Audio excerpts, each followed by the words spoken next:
Recognize the author, Senator Colcourse, to explain the bill.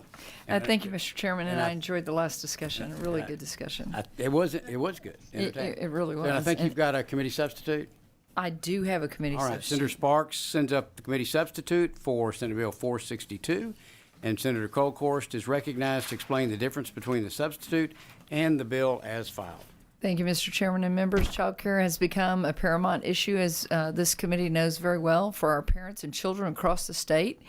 It is clear the state must act to assist in some way. I'm hoping that we do this session. Members, this bill was born out of the last interim. I did serve on this committee when it was combined.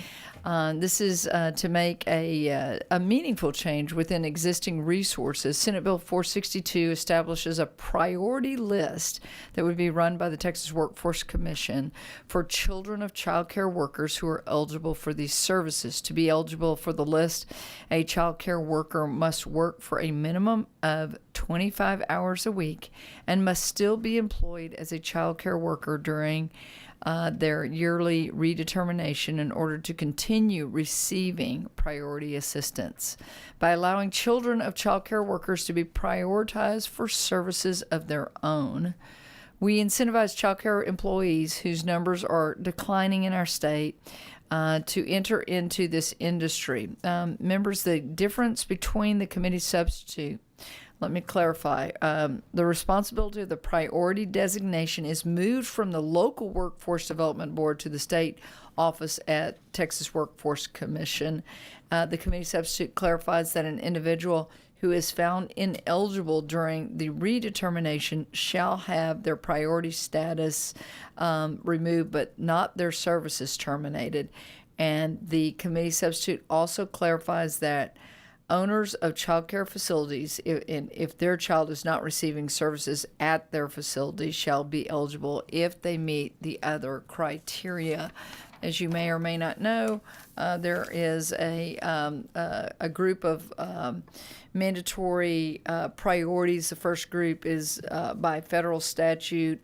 The second group is, which is where Senate Bill 462 would place a priority.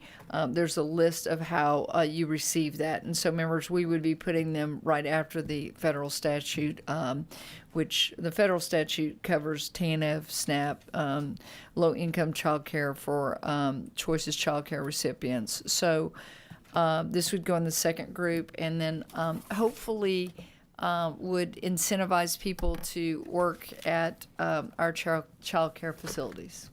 Great. Members, any questions? A tweak, but not an overhaul. About the tweak? Okay. All right. Senator Alvarado.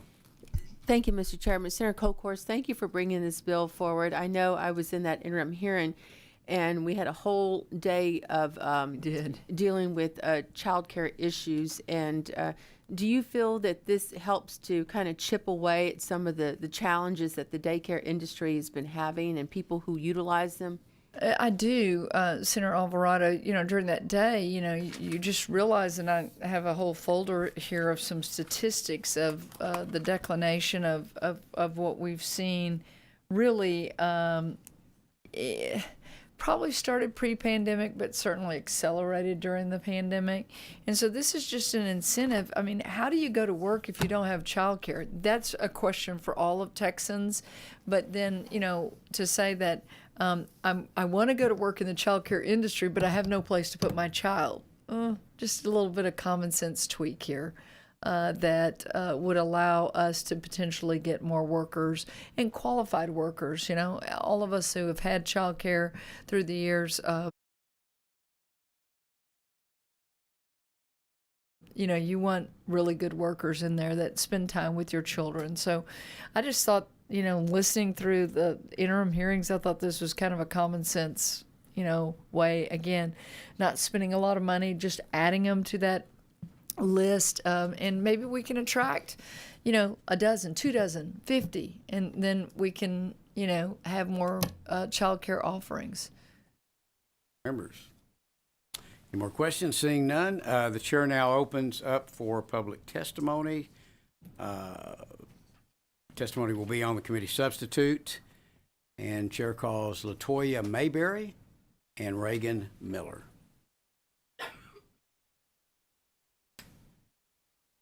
Welcome, and again, just tell us your name, who you represent, if anybody other than yourself, and whether you're testifying on, for, or against the bill, and who would like to go first?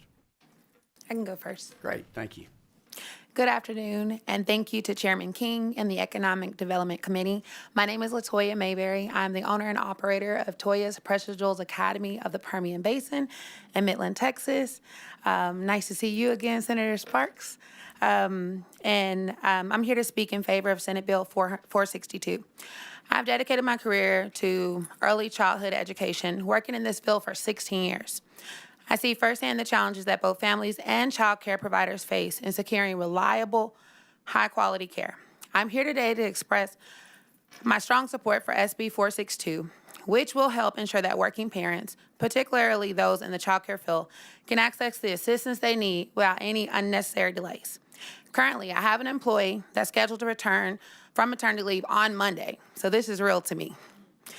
She qualifies for a child care scholarship, but if that assistance is not in place when she returns, she will be unable to come back to work.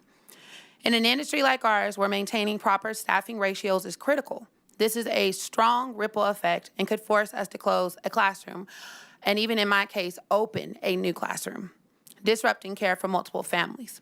Another employee of mine faced an even greater challenge. She became pregnant and was eligible for the state's child care assistance program, but under the current system, she could not apply until her baby was born. When her child arrived 3 weeks early and required time in the NICU, she was placed in the Child Care Scholarship wait list for assistance. By the time her maternity leave ended, she was still waiting for child care coverage. To ensure she could return to work, I made the decision to provide care for her baby at no cost. I did this not because it was a sound business decision at all, but because I know the value of every employee who works for me. If we do not support our child care workers and our workforce, we risk losing the very people who make quality early education possible. This isn't an isolated issue. I could share countless examples of child care workers with young children and babies who qualify for child care scholarships. The scholarship program is invaluable to us to maintain our staff, who in turn provide care for the entire Midland community. The waitlist time for child care scholarship varies in our region. Sometimes there's no waitlist at all, and other times it's several months long. When it's in the child care industry, months matter, weeks matter. Delays of even a week or two can mean the difference between retaining a trained, experienced caregiver or losing them altogether. That's why I'm here today to urge you to support SB 462, which will ensure child care workers are a priority in receiving child care scholarships for their own children. When we strengthen access to child care, we strengthen our economy, and by ensuring that parents can remain in the workforce as well, and child care centers can continue operating at full capacity. Thank you guys for your consideration. Good. Thank you, Ms. Miller. Reagan Miller, I'm the director of the Childcare and Early Learning Division at the Texas Workforce Commission, here as a resource witness. Great. Members, any questions for the witnesses? Senator Colkhorst, anything? Thank you for coming and testifying. Thank you for what you do in the Permian Basin and being an employer and really in a role that is making a difference in our state in immeasurable ways. My pleasure. Thank you. Great. No one else? Thank you very much. Thank you. Is there anyone else that would like to provide testimony on, for, or against committee substitute to Senate Bill 462? There being none, public testimony is closed, and the bill will be left pending, subject to the call of the chair. What do you want to do next? 919. Great.